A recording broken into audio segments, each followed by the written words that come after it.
Good evening. Seems like ages since I've done a live with you. It has only been a couple of weeks, but it does feel like ages. I missed out last week because I was away in the camper van, and the chances for being able to do a live were a little bit sketchy. The signal was a little bit here or there, but anyway, back this week. And I wanted to talk to you tonight about sugar addiction, my favourite subject, as you know. However, I really want to talk to you about sugar addiction as opposed to having a bit of a problem with sugar, or maybe thinking that you've got a bit of a sweet tooth, or maybe even that you think that you might be a bit of an emotional eater. I get a lot of clients come to me who do come with these issues and present with them and say, I think I'm an emotional eater because I eat, when I'm feeling emotional. And actually, when we sit down and start to work it out, what those emotions might be, it gets really interesting because they're so varied. The emotion can start off with, of course, the typical one, coming home and feeling pissed off after a bad day at work, or feeling pissed off about having an argument with your partner, or the kids playing up, or work not going well, or feeling stressed, or any number of what you might say are negative reasons, emotionally negative reasons, so reasons why you might reach for the sugar to comfort yourself. However, on the other side of that, this emotional eating actually can translate into time when you've had a wonderful family celebration, when you're so proud of the kids because they've done something wonderful, when you and your partner are having a wonderful time out, when things are going really well at work and you want to celebrate. You're going out with friends and want to celebrate. You're at home on your own and you want to celebrate. Things are going wonderful and you want to celebrate. The amount of situations where you might say that you could be an emotional eater, when you actually sit down and start to break this down, are absolutely huge. So when you look at it like that, when you actually sit down and look at the reasons why you might call yourself an emotional eater, you might well begin to realise that actually it isn't emotional eating. It's a reason for eating sugar. And there are as many reasons for eating sugar as there are emotions that we absolutely have in the first place. We have a massive variety of emotions. You might say at any one time, we're feeling some kind of emotion or other. So emotional eating becomes a really, really broad spectrum if you're not careful. So as far as thinking that you're an emotional eater is concerned, when it comes down to it, what it is it's felt to be a reason for reaching for the sugar. The emotional eating, because it covers such a broad spectrum, is actually a reason for reaching for the sugar. Once you realise this about yourself, once you realise that that's what's going on, that actually it can be any emotion can serve you, whether it's positive or negative, then you're starting to get down to the real basics of what's going on in your relationship with sugar. And the same thing with calling yourself a comfort eater as well, because there are as many reasons to comfort yourself as there are emotions too. It's not a specific thing. It looks like it might be a specific thing on the surface, but when you actually start to dig down, you realise there's a lot more going on. And really a lot more going on in terms of, quite simply, it's not about emotions. It's not about particular situations. It's about permissive thinking.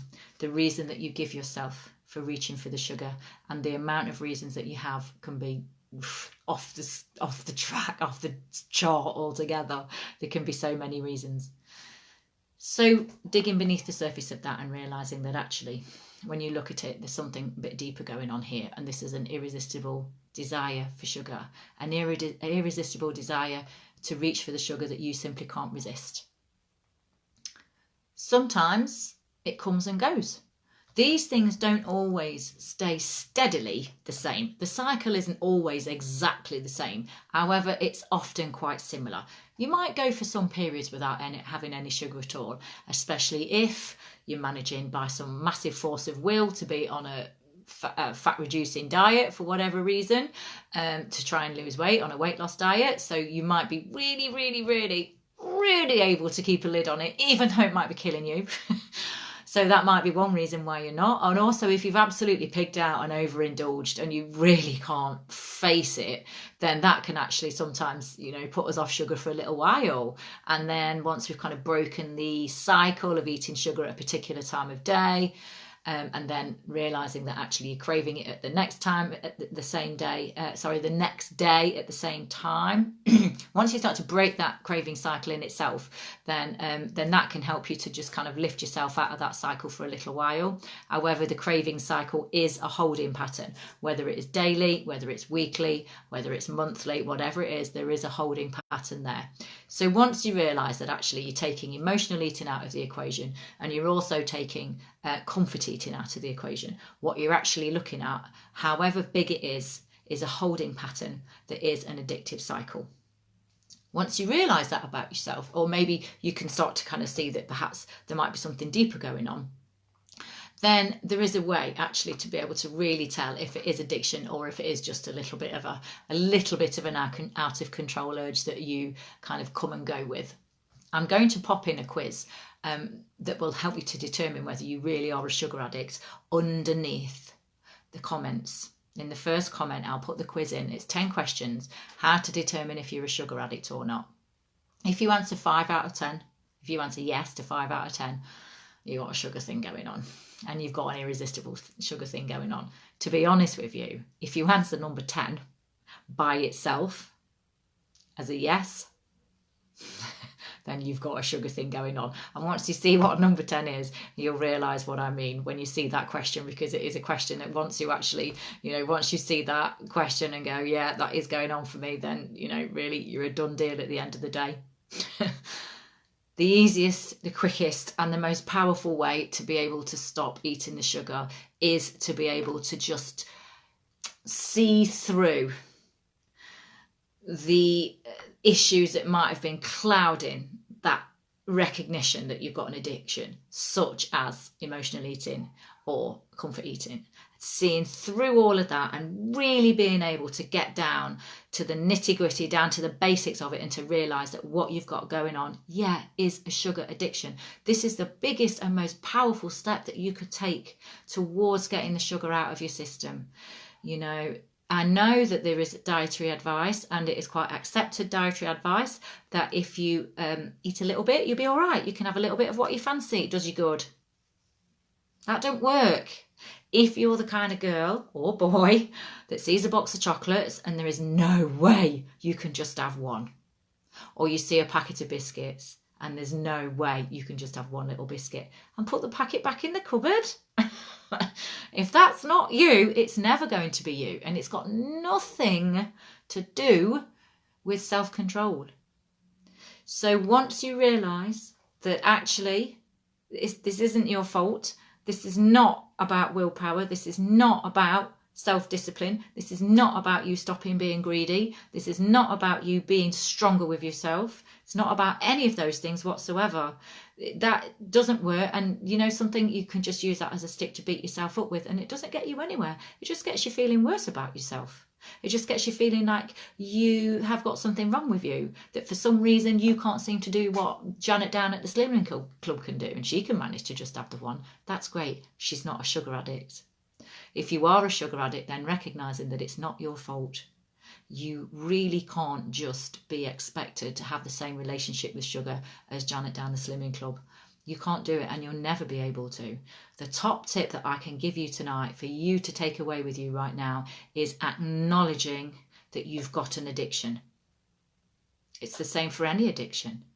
Once somebody recognises, yeah, I'm an alcoholic, or yeah, I've got a drug problem, that is the biggest step, and that is 90% of your success already there, because then you realise that you can't do this on your own, that there's nothing wrong with you, and you know what you're dealing with then. You know what you're fighting, because you know you're not going to keep grappling with yourself and keeping yourself in this holding pattern week in, week out, month in, week out. You know that you don't have to do that. Because the thing about addiction is a cycle, and you do stay in it, and you can get locked in it for years if you aren't able to take that moment to have a step back, to take a look at your life, your life story, what your life story is all about, whether it's ruled by sugar from first thing in the morning until last thing at night. First thing in the morning, the regret about the sugar that you had the night before, to last thing at night when you're just going to clear everything out the house and then that's it, you're done, then you're going to start again tomorrow, or whatever that story might be. You can be ruled by that sugar story forever, because heroin addicts are, and alcoholics are. They're stuck in a holding pattern, in a cycle, and this cycle gets to be perpetuated because you don't realize that you're in the middle of that cycle. You're so stuck in it, you are so stuck in the middle of it that you can't see outside. But as soon as you acknowledge that you've got an addiction, it all changes for you. You're able to sit on your own shoulder and to see the whole picture of what it is that you're going through. That is 90% of it. The rest, in a way, is easy. I can give you lots and lots of little top tips on how to stop the sugar then. There's loads and loads, absolutely loads. But the biggest thing, the absolute number one thing to do is to get real with yourself, to get honest with yourself. So when I say that emotional eating and comfort eating are permissions that you give yourself, this is not in any way to say that you are somehow lying to yourself. You know, permissive thinking is part of addiction. The permissive thinking is that bit of you that says, oh, well, you know, I'll just have a bit, or I've been really good today, I deserve it, or I'll just empty out the house and then we'll start again tomorrow. All of these thinkings are permissive thinking. It's all permissive thinking, giving yourself permission to cave in to that craving, which doesn't mean that you're in any way weak. As I say, it's what we all do. Every single person with an addiction uses permissive thinking. It's how it works, and it's how the addiction manages to keep you in its grasp, in its clutches. You can be free from that addiction. You really, really can. It is more than possible, and there are 100 different ways from doing it. Yes, I have a program. My program, this Break the Crave system, works and works and works to help you get yourself out of that addictive cycle, back in control, and in control of your life, in control of your day-to-day living pattern, in control of that cycle. Once you get back in control of that cycle, the freedom that you feel, the liberation that you feel is wonderful, beyond wonderful. It really is. You just feel so good about yourself in every negative way that you might have felt before, about feeling greedy or being weak-willed or feeling overweight or feeling tired from the sugar cycle and emotional from having all the sugar in your nervous system all the time. You have the opposite of all of that. This is always what's on the other side of addiction. It's freedom, liberation, liberating yourself from all of that. You absolutely can. You are not a done deal, and you never are. Even if you've tried 27 times before and you've so-called failed for whatever reason, the chances are because you just didn't see the real picture. You just didn't see what was really going on for you. Once you really do see what's going on for you, the rest just falls into place. The rest is so easy. I absolutely know this. I absolutely know that that one big step that you can take seems like a mighty step, but actually it's tiny. It's the tiniest little thing, because you know what? You're seeing something that you realise you already knew. You already knew this about yourself, and the relief that you feel on the other side of it, the relief that you feel in order to be able to just go, oh, yeah, okay, I get it. I get it. I'm a sugar addict. Okay. The relief that you feel, everything suddenly becomes simple, easy, because you know what you're dealing with. A simple little sugar addiction. And sugar addiction, once you realise how you're going to do it, is the easiest thing that you can possibly get over than you could even imagine. There is no pain involved. The only thing is that your body will have to eliminate that sugar out of your system, so you might have a day or so of feeling tired, even feeling a bit grumpy. But on the other side of that is freedom. I absolutely guarantee that. So take a look at the quiz underneath. That's your first step. If you get more than 5 yeses out of 10, DM me. There's lots I can do to help. We'll talk more on this next week on actually how you can take the next step forward with your sugar addiction. I am actually running a Kick the Sugar group on Saturday, and I've got 2 places left. If you'd like to come along to the Kick the Sugar morning and you know that this is for you, this is an investment in your health, in your future health. It costs about 2 weeks worth of chocolate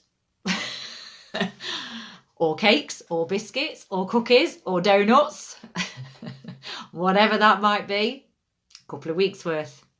What an investment is that? There are 2 places left, so if you'd like to come along, then again, you can either comment underneath or you can direct message me, and we'll get you booked on, and we'll get that sugar out of your system and get you on the other side of that. We'll get you into that state of absolute freedom. Have a lovely week.